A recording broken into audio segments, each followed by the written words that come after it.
बिस्मिल्लाहिर्रहमानिर्रहीम। नवाज शरीफ साहब जब लंदन में थे तो ऐसा लगता था अगर वो पाकिस्तान आए तो कोहराम मचा देंगे, आग लगा देंगे, चीज़ें जो है वो हवा में उड़ना शुरू हो जाएंगी, पंछी जो है वो गुनगुनाना शुरू कर देंगे, पाकिस्तान की मईशत जो है वो ज़मीन से उठकर आसमान पे चली जाएगी, सारी चीज़ें तब्दील हो जाएंगी। वो आ भी गए और कुछ भी नहीं हुआ।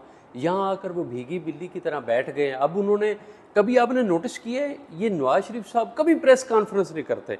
आप कभी उनकी स्ट्रेटजी देखिएगा, कभी साफियों का सामना नहीं करते। या तो वो जलसा करते हैं, कभी अगर कर ले तो, या फिर अपनी पार्टी के लोगों को बुलाकर वो भाषण देते हैं, जिसके खिलाफ उन्होंने बात करनी होती है वहाँ पर उस बंदे को अच्छी तरह धोते हैं, सारी बातें दिल का गुबार निकालते हैं और उसके बाद चले जाते हैं।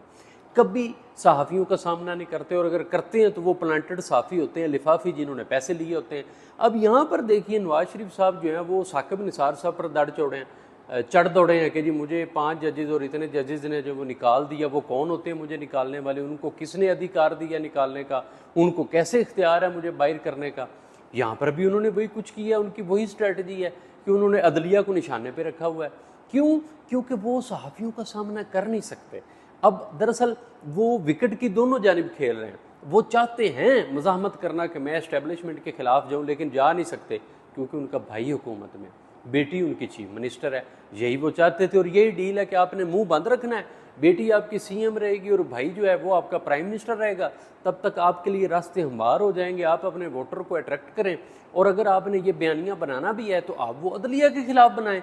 जैसे ही उनके खिलाफ बयानियाँ बनेगा तो साथ ही आपके लिए रास्ते खुलते जाएंगे और आपका वोटर समझेगा कि आपने वही स्ट्राइक दोबारा शुरू कर दी है, मुज़ाहमती बयानियाँ दोबारा शुरू कर दी है। नवाज शरीफ एक जुर्रत की अलामत है, वो बहादुरी का साइन है, लोग फिर आपकी तरफ आना शुरू हो जाएंगे। लेकिन ऐसा सीन बदकिस्मती से इनके साथ नहीं होता कि जब भी ये कोई इस तरह का बयानियाँ बनाने की कोशिश करते हैं तो अगले दिन अवाम उसको पैरों तले रौंद देती है। क्योंकि ये जो ज़माना जिसमें हम जा रहे हैं, दरअसल ये वो ज़माना नहीं है कि आपने किसी की नाली बनवाई है, गली बनाई है, आपने सड़क बनाई है तो लोग आप पर जान निछावर कर दें। अब ऐसा नहीं होता। अब लोग बैनुल अक़वामी सतह पर खुद को कंपेयर करते हैं, इंटरनेशनली देखते हैं कि हम कहाँ पर खड़े हैं। अब गली नाली सोलंग से लोग बाहर आना शुरू हो गए।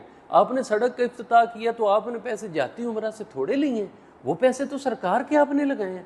कौन सा आपने एहसान किया है? इस उम्मीद के साथ ये वीडियो आपको अच्छी लगी होगी। अपना बहुत सा ख्याल रखिएगा। Thank you very much.